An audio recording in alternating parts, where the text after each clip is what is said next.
Elite Facts presents 7 feared gangs who have done good deeds. 7. Baltimore gangs protect their communities. So, in terms of street gangs, most of us mainly think of them as thugs who don't care about much of anything except for money. Well, surprisingly, that isn't always the case. Sure, they do still partake in criminal activities like drug trafficking, armed robbery, and extortion, just to name a few, but they do, in fact, on occasion, care about their communities. When 3 of Baltimore's notorious gangs, including both the Bloods and Crips, declared that they were joining forces during the riots that were occurring at the time, as you would expect, law enforcement got a little worried. Was this a plot to kill cops, or was it a way to use these riots to their advantage in order to cover up any crimes that may have been committed by them? Well, not quite. The gangs actually joined forces in order to stop the violence and promote peace. I know, it sounds like something that's way too good to be true. However, they actually meant it. After fraught negotiations, the Crips and Bloods finally agreed to protest together, with the Black Guerrilla family joining them later. They joined protests and produced videos calling on rioters to stop the violence. Despite being listed by the Southern Poverty Law Center as a hate group, they stepped up into neighborhoods and personally pulled people from burning buildings. 6. Charlie Lucky Luciano protected the docks from German saboteurs. Although not technically an act of kindness, this case was more that of a feared mobster serving his country during a time of need. Locked in prison and reading daily newspaper reports of Allied victories, Charlie Luciano got impatient. He wanted to be a part of the action. During World War II, the U.S. government struck a secret deal with the imprisoned Luciano. In 1942, the U.S. Office of Naval Intelligence was concerned about German and Italian agents entering the United States through the New York waterfront. They also worried about sabotage in those facilities. Knowing that the Cosa Nostra controlled the waterfront, the Navy contacted Lansky about a deal with Luciano. To facilitate negotiations, the state of New York transferred Luciano from Clinton Prison to Great Meadow Correctional Facility in Comstock, New York, which was much closer to New York City. On January 3, 1946, as a presumed reward for his alleged wartime cooperation, then-Governor Thomas E. Dewey reluctantly commuted Luciano's pandering sentence on the condition that he did not resist deportation to Italy. Luciano accepted the deal, although he still maintained that he was a U.S. citizen and not subject to deportation. Now, yes, this was more to his benefit. However, he was a proud U.S. citizen who, up until his death, believed that the U.S. was his one true home. So, in a way, he did do it for his country, and that is definitely something you've got to respect. 5. Yakuza raise money for earthquake victims. Much like the Sicilian Mafia, the Yakuza are a force to be reckoned with. The main illegal activities this group is best known for are things like extortion and distribution of illegal pornography. Now, although they are a ruthless force in Japan, they do help out their communities in times of crisis. In fact, they're one of the most reliable aid agencies on the planet. In the aftermath of the devastating 2011 Japanese earthquake, the Yakuza was one of the very first responders. Within days, they were dispatching trucks filled with food, water, and blankets to regions of the country that were most affected by the incident. By the time 2 weeks had passed, they donated gifts worth over $500,000. Rather than this being some insane PR stunt or means of buying protection, they actually did this out of the goodness of their own hearts. According to the gangsters' Ninkyo Code, it states that others should never be left to suffer, with the exception of their own victims, of course, as that definitely wouldn't count. But in times of national disaster, the Yakuza gangs follow this code to the letter. During the 1995 Kobe earthquake, they were the first to get supplies to victims. It should also be mentioned that they are notoriously shy about making their efforts known to the public, as they never seem to do well in interviews regarding these types of situations.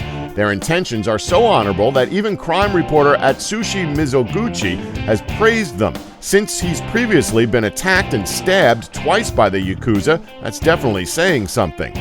4. Al Capone's Soup Kitchen. Say what you want about Al Capone, this was a pretty good thing he did for his neighborhood. It's actually a well-known fact that Al Capone was a humanitarian. Although he was one of the most ruthless bosses during the Prohibition era, he still believed in human rights, so much so that he actually opened up his own soup kitchen to help feed those who were unemployed or homeless. It has been said by many that Capone himself had a bit of a Robin Hood mystique to his personality, due to the way he would take the rich's money in exchange for alcohol and then put a portion of that profit into his various soup kitchens. Now, yes, we're not saying he was a good person by any stretch of the imagination, considering he was involved in such nefarious acts as the infamous St. Valentine's Day massacre, leaving a trail of 33 victims throughout his tenure as boss. That being said, you can't deny that this wasn't a good deed. Now, we don't know for sure if doing good was actually his true intent. For all we know, he may have just done it to give himself a good reputation in the eye of the public. Or maybe he was being genuine about helping those in need. Who knows? All we know for sure is that this act of kindness shouldn't go unnoticed. 3, Pablo Escobar's Medellin cartel housed the homeless. So it's pretty common knowledge that Pablo Escobar was the most ruthless Colombian drug lord to ever exist. Under Pablo Escobar, Colombia's Medellin cartel became one of the deadliest organizations in the world, killing thousands of people over the course of their existence. They deliberately targeted women and children and once bombed a full airliner in an attempt to kill a single man, who turned out to not even be on board. And yet, it seems that even the most ruthless psychopaths do a few good deeds in their lifetime. What you may or may not know is that Pablo Escobar was also a strong believer in human rights, and he was a humanitarian. Don't believe us? Well, on multiple occasions, Escobar and his cartel saved hundreds of Medellin's poorest citizens from homelessness. In the early 1980s, Medellin had thousands of homeless, some of whom eked out a living scavenging at garbage dumps. When the city removed one of these dumps, its residents were left without anything. In a bizarrely magnanimous gesture, Escobar and his cartel built them an entire neighborhood. Known as Barrio Pablo Escobar, it still bears his name today. You might think that that was it in terms of his charitable acts. Well, not exactly. They also poured money into the upkeep of public parks and even built a local zoo. Their actions earned Escobar an enduring Robin Hood status in parts of Colombia, though just as many remember him chiefly for being a murderous thug.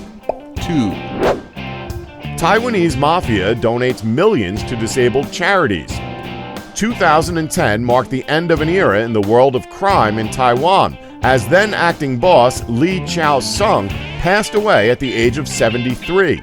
The old-school mafia boss had come up from poverty, refused to let his gang deal in the sex trade, abhorred kidnapping, and he was one of the last of his kind. So, with that in mind, it seems fitting that his last act was spectacularly at odds with the image of Taiwan's vicious mafia. On his deathbed, Mr. Lee requested that a large chunk of the fortune he gained throughout his years in the business be given to charity. The total amount left by Mr. Lee was some 60 million Taiwanese dollars, which converted is roughly 2 million US dollars. Mr. Lee specifically asked that disabled people, families with low incomes, and religious charities be the main recipients of his money. And Mr. Lee's contributions did not go unnoticed by the country at large. His funeral was attended by dozens of prominent politicians and local leaders, making it a fitting send-off for the last embodiment of the gentlemanly era of Taiwanese gangsters. 1, Biker gangs helping society. Now, putting aside the incident involving the Rolling Stones at Altamont, the Hells Angels, and, well, hell, most other biker gangs for that matter, can have good hearts. We're going to use the Hells Angels as an example for this portion of our list, but please keep in mind that a lot of other biker gangs out there are just as generous. The first thing worth mentioning is how the Hells Angels essentially act as guardian angels to kids who've been abused or kids who are sick in some way, shape, or form. In fact, there was a case in 2014 where a chapter of the gang stood in line at a Walmart for 5 days in order to buy over 200 bicycles that they then built and donated to a local homeless shelter for children. There was also a case in Wales back in 2012 where the Hells Angels set up a food bank for the homeless. And those are only a few of the charitable acts done by this organization. Sure, they're criminals, but damn, do they have big hearts when they want to. You can't deny that. Don't forget to like us and subscribe for more Elite Facts.